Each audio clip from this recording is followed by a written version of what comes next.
Welcome to the third lecture on thermodynamics. In the previous lecture, we had met the zeroth law of thermodynamics, the principle which essentially tells us that something called the temperature exists. Now, the zeroth law goes like this. If system A is in thermal equilibrium with system B, and if system B is in thermal equilibrium with system C, then the systems A and C are in thermal equilibrium. Now, this property is in thermal equilibrium with is obviously reflexive and symmetric, and what the zeroth law essentially says is that it is also a transitive relation. Therefore, what we end up with is the fact that in thermal equilibrium with is an equivalence relation. And like all equivalence relations, it partitions the underlying set. In this case, the set of all equilibrium states of all systems into disjoint pieces.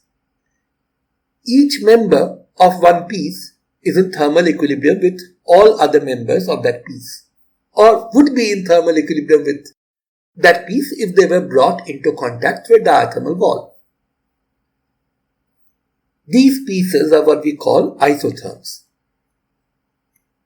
Now, each of these isotherms can be given a unique label, and it is this label which we usually choose to be a number for convenience that we call a temperature, or rather an empirical temperature describing thermal equilibrium at this stage. Now, in today's lecture, we are going to take a slightly different look at empirical temperature, a somewhat more algebraic look than the one that we took in the last lecture.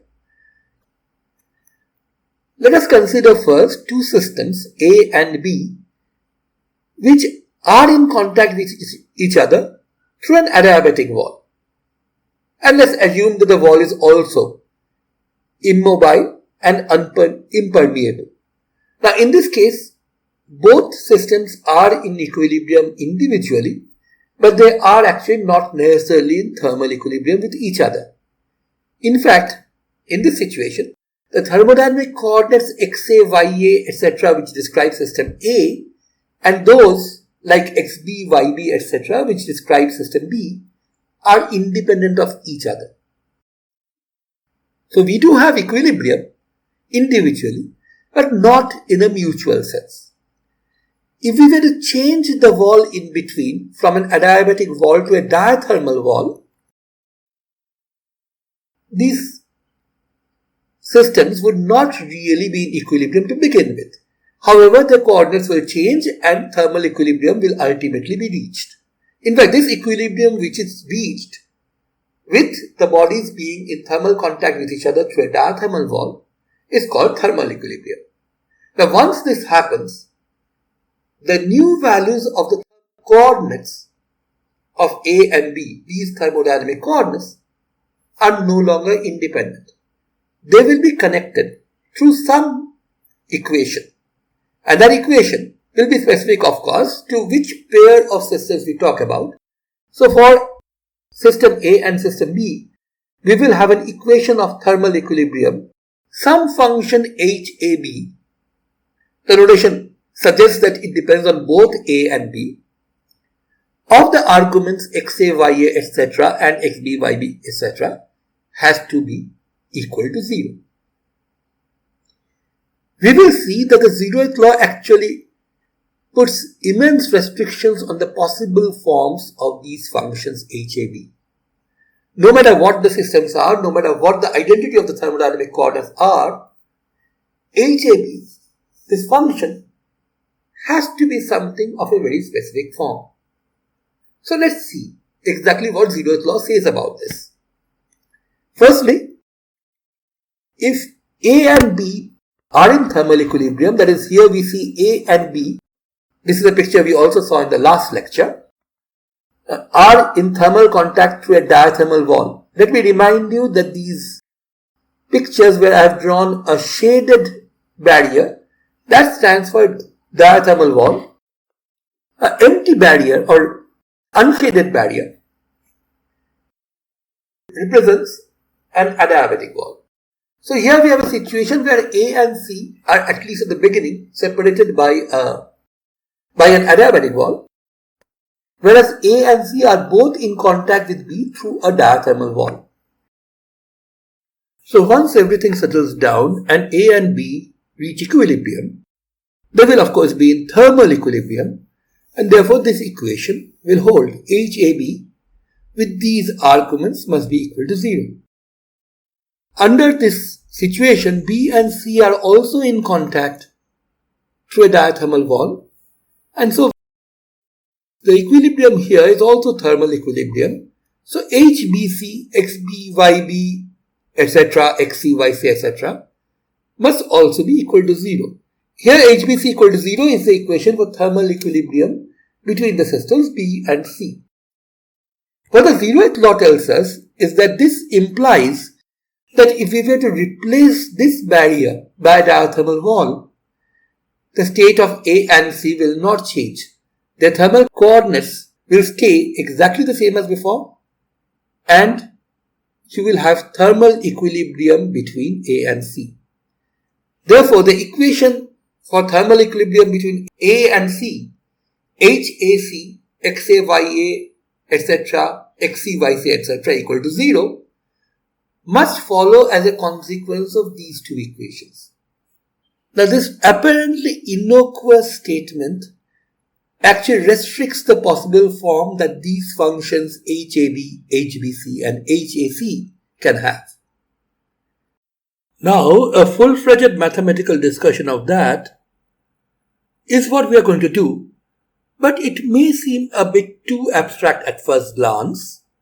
So before we jump into that, let us take a look at a few examples to warm up. As our first example, let us consider an experimentalist friend of ours who has actually performed some experiments on 3 systems, A, B and C. And each of these systems, let's say they're just gases, and they are described by thermodynamic coordinates, pressure, volume and amount or number of moles. So A has P1, V1, N1 as thermodynamic coordinates, B has P2, V2, N2, C has P3, V3, N3. Now our friend has performed a series of experiments by bringing A and B in contact with each other from various different initial conditions through a diathermal wall, and has finally determined that when the two bodies come in equilibrium, their coordinates always obey an equation like this. P1 V1 by V2 minus P1 N1 B V2 minus P2 equals 0. A similar experiment which she carries out between the systems B and C reveals to her an equation for thermal equilibrium for these two systems, that is P3 V3 by P2 plus N3 square A by P2 V3 minus V2 equals 0. Now, the whole point of the zeroth law is that if HAB equals 0 and HBC equals 0 hold simultaneously, then we should be able to eliminate the thermodynamic coordinates of the system B from that and end up with an equation which only involves coordinates of A and C, which ultimately is going to be equivalent to HAC equals 0, the equation for thermal equilibrium between A and C. Now, in order to do that, what we need to do is get rid of all the coordinates pertaining to system B from these two equations. And right now we can see there are only 2 of these coordinates which play a role here. V2 and P2 are there in both of these equations. N2 is anyway missing. So rather than try to eliminate both coordinates at the same time, we know from our basic mathematics that given 2 equations, we should be able to definitely eliminate one variable between them. So let's try to first eliminate V2. So for that we write this equation to reveal the value of V2 from here and do the same thing with this. And that gives us the following two equations. HAB equals 0 can be easily rewritten to form V2 after I cross multiply and move things to one side or the other is P1 into V1 minus NB, which you get by combining these two terms, divided by P2. At the same time, HBC equals 0 gives us V2 equals P3 plus N3 square A by V3 square. This whole thing multiplied by V3 divided by P2. Now, eliminating V2 between these two equations is straightforward. You just equate the two right hand sides and we have managed to eliminate that. That gives us this equation. But note that now that we had set out to eliminate V2 between these two equations, I actually managed to eliminate P2 at the same time. And so, we end up with an equation which has only the coordinates of system A and system C. P1 into V1 minus N1B equals P3 plus N3 square A by V3 square into V3. Now this must be the equation of thermal equilibrium between A and C, and this is of course a valid form for HAC equals 0. This is really not something equals 0 at this stage, but we can of course subtract the right hand side from the left hand side and write that as the function HAC. Of course, that's not the only possible way. There could be many other ways of writing this equation so that it ultimately becomes something equals 0. Any one of them would be equivalent to HAC equals 0. So any one of those functional forms could stand for HAC. But what is important here is once we simultaneously handled HAB equals 0 and HBC equals 0 and tried to eliminate one of the variables pertaining to system B from that, we managed to eliminate all the variables pertaining to that system, leaving us with only variables involving A and C. So we do get a valid equation of thermal equilibrium between A and C, just as the zeroth law predicts. In fact, now that we know this form, it's very easy to see that HAB equals 0 can be rewritten in this form and HAC equals 0 can be rewritten in this form. So when A, B and C are all in thermal equilibrium with each other, as zeroth law guarantees that they would be, the coordinates of these systems obey an equality of this kind. P1 times V1 minus N1B is the same as P2V2, the same as P3 plus N3 square A by V3 square times V3. Note that the pressure and volumes of these three systems will definitely be different because you have only P2 V2 on this side, which is equal to P1 V1 minus P1 N1B on this side, and so on. But there is a function of coordinates of 1 alone, another function of coordinates of B alone, another function of coordinates of C alone, which together have to be equal in equilibrium. Now this is a situation where the zeroth law works out fine. Now let us say our friend repeats these experiments, but this time she brings in a third system C, which may not be a gas, which has some thermodynamic coordinates, let's call them x3, y3, z3. And let's say the equation of thermal equilibrium between A and B is the same as before. After all, if A and B are the same systems as last time, the equations for thermal equilibrium between them will definitely be the same as before. But that between B and C is different because now we are dealing with some other system. In fact, x, y, z could be some other different kind of thermodynamic coordinates. This may not even be a gas, maybe something else altogether. Anyway, our friend carries out the series of experiments in which he brings B and C with various different initial conditions into thermal contact for a diathermal wall, allows everything to settle down, and she finds that when thermal equilibrium is reached, the coordinates of B and C are related to each other by the equation HBC equals 0, where HBC is a quantity of this kind. Now let us try to do exactly what we did the last time around. Let's try to first eliminate V2 from these equations.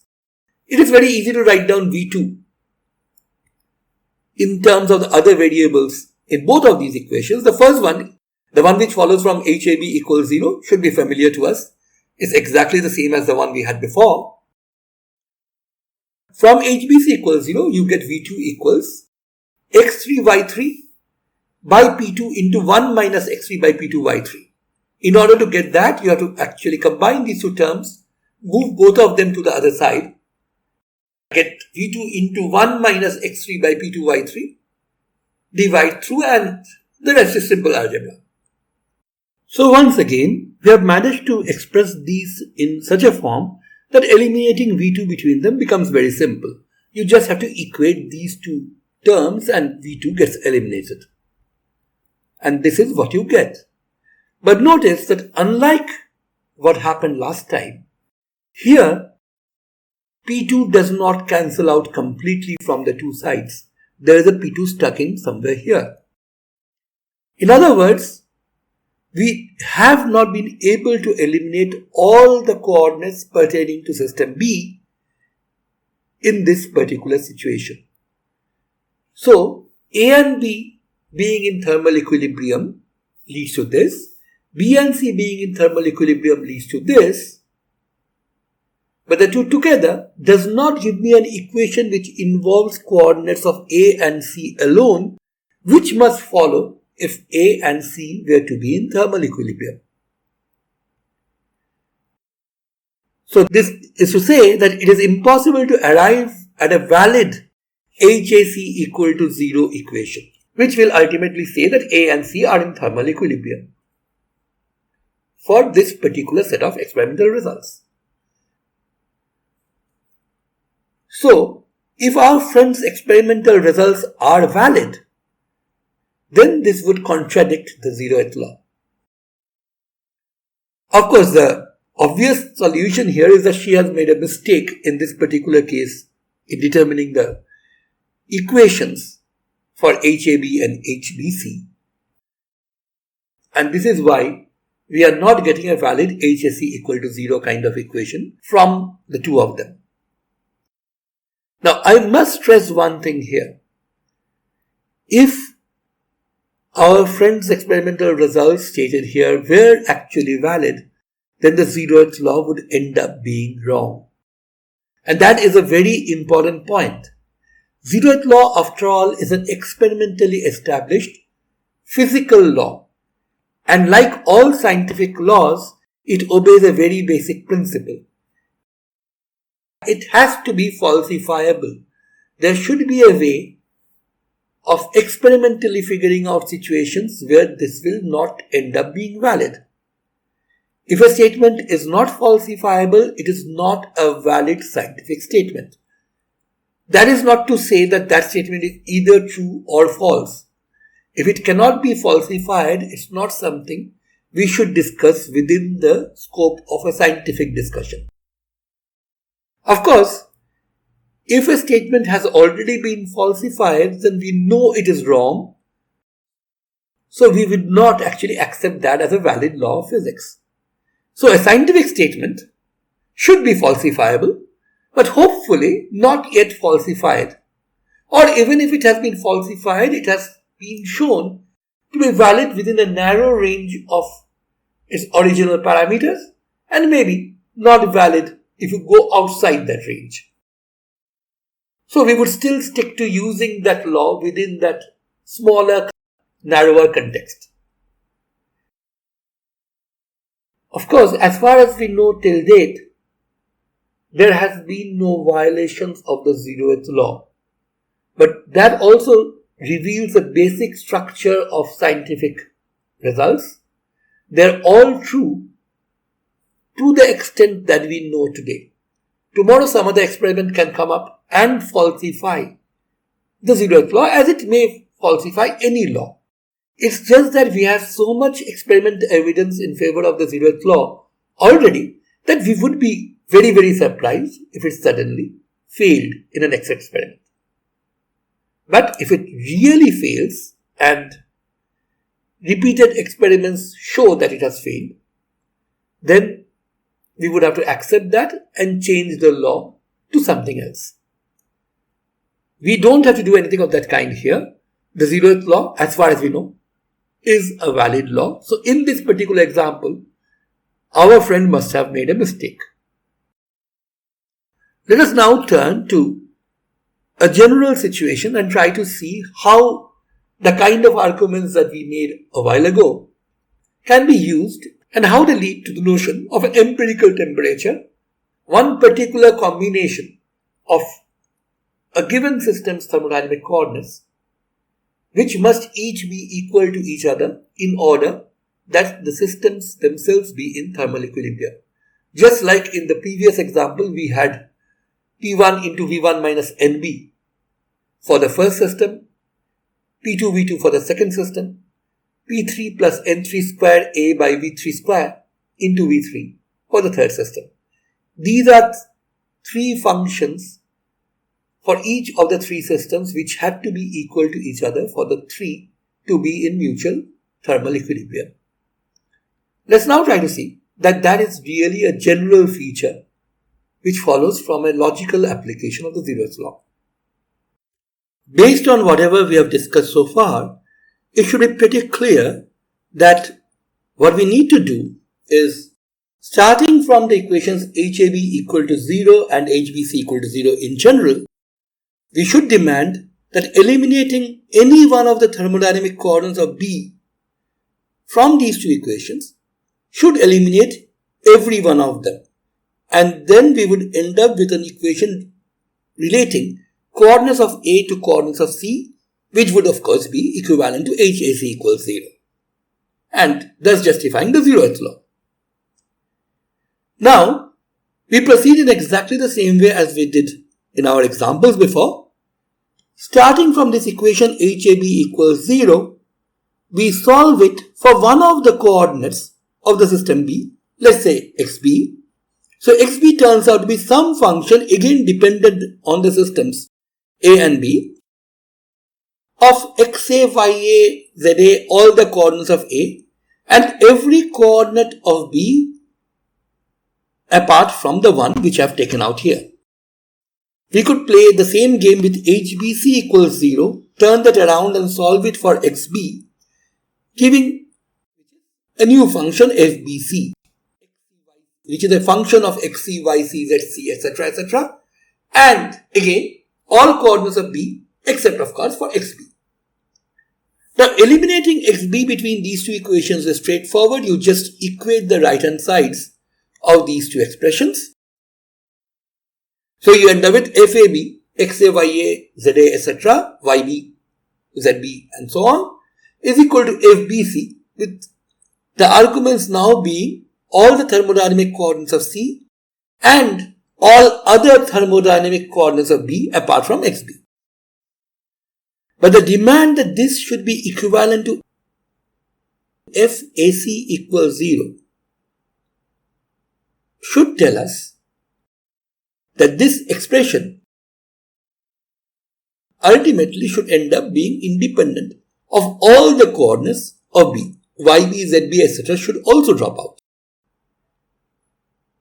Now, the only way this can happen is the following. Both FAB and FBC must have this form.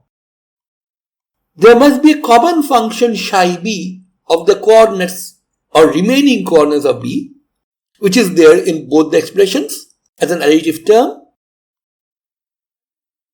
and in the rest of it, the dependence on YB, ZB, etc. should be factored out as a function phi B, which is again the same in both FAB and FBC. What will be different, of course, between these two functions is the dependence on the arguments XA, YA on one case and XC, YC on the other hand. So you will get two functions, theta a, xa, ya, etc., all coordinates of a, sitting in the expression for fab multiplied by phi b of yb, zb, etc., plus chi b of yb, zb, etc. A very similar form will have to be there for fbc, where phi b and chi b are the same, but the function theta c, of course, is a different function, or could be a different function, which is a function now of only xc, yc, etc. So now, if this happens, fab equals fbc will lead to a cancellation of the chi b's from both sides, and then cancellation of the factor phi b from both sides, leading to theta a of xa, ya, za, etc. equals theta c of xc, yc, etc. Which, of course, is an equation which involves only the thermodynamic coordinates of the systems A and C. This must be equivalent to Fsc equals 0. And a similar argument which you can just repeat using the result that Fsc equal to 0 and Fbc equals 0 will imply Fab equals 0 will convince you that a similar function should also exist for system B.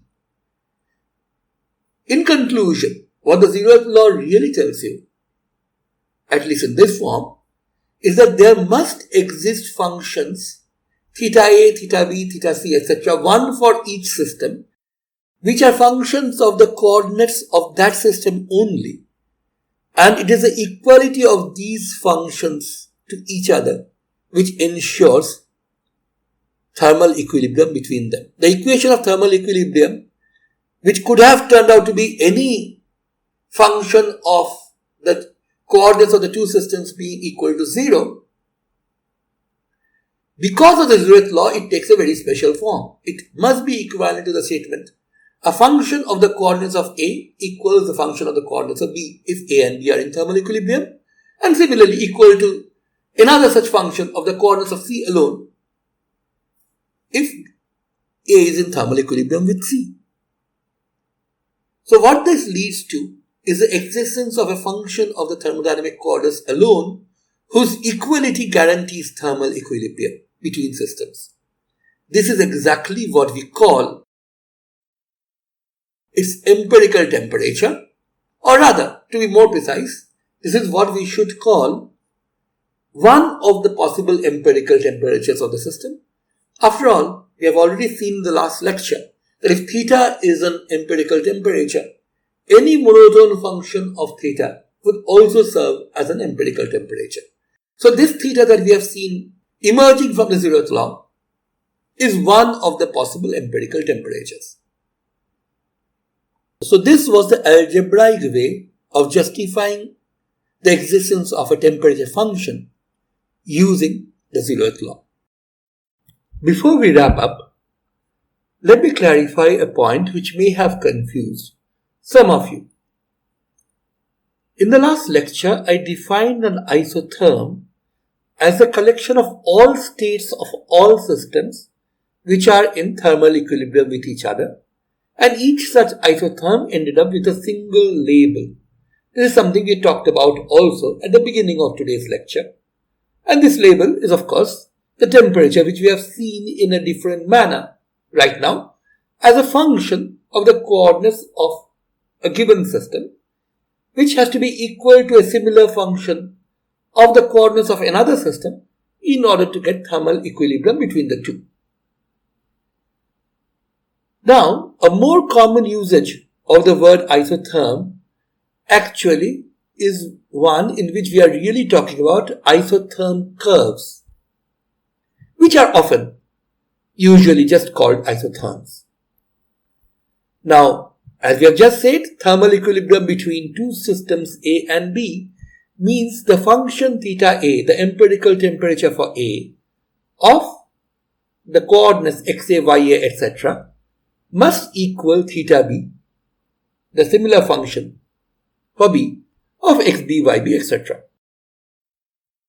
Now these thermodynamic coordinates x, y, z, and maybe many more, which describes an equilibrium state of the system completely, can be represented by a point in a suitable higher dimensional space, a space with as many dimensions as the number of parameters you need to pinpoint a state of the system.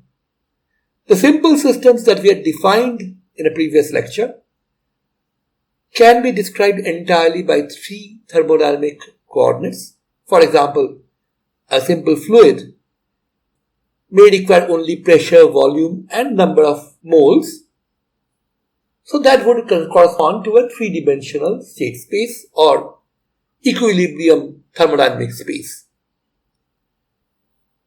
Now, the locus of all points in this space which correspond to a fixed value of this function theta is called an isotherm curve. Once again, that's what we usually commonly call an isotherm. And just to illustrate that matter, let us consider a situation where, in order to simply draw the thing, we have assumed that both the systems A and B, which can be put in thermal contact with each other, basically have two-dimensional equilibrium spaces. In other words, the state can be described by two parameters. If we decide to always hold the number of moles of a system fixed and not allow any material to pass in or out, then a simple hydrostatic system can be considered as an example of this, X and Y being given by volume and pressure respectively. Now, what we have drawn here are curves, three curves in the graph for the system A. Each of these correspond to three fixed values of this temperature function, theta 1, theta 2 and theta 3. All values of X and Y, which essentially means all states which are depicted by points on this curve, all have the same value of theta, namely theta 1. Here, for system B, the same thing happens. All states depicted by points on this curve have a temperature value of theta 1. Of course, the function that you use to calculate this may be very different, as you can see from the shape of the curve. But what follows is that any state on this isotherm, let's say the state XAYA here, will be in thermal equilibrium with any of the states on this isotherm, XBYB, XB prime, YB prime, and so on. Very similarly, any state on this isotherm will be in thermal equilibrium with a state of system B which lies on this isotherm. These curves essentially tell us about thermal equilibrium between states.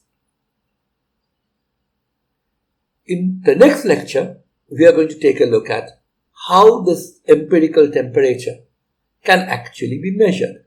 That is, we will talk about devices called thermometers which are used to measure the temperature. Bye till then.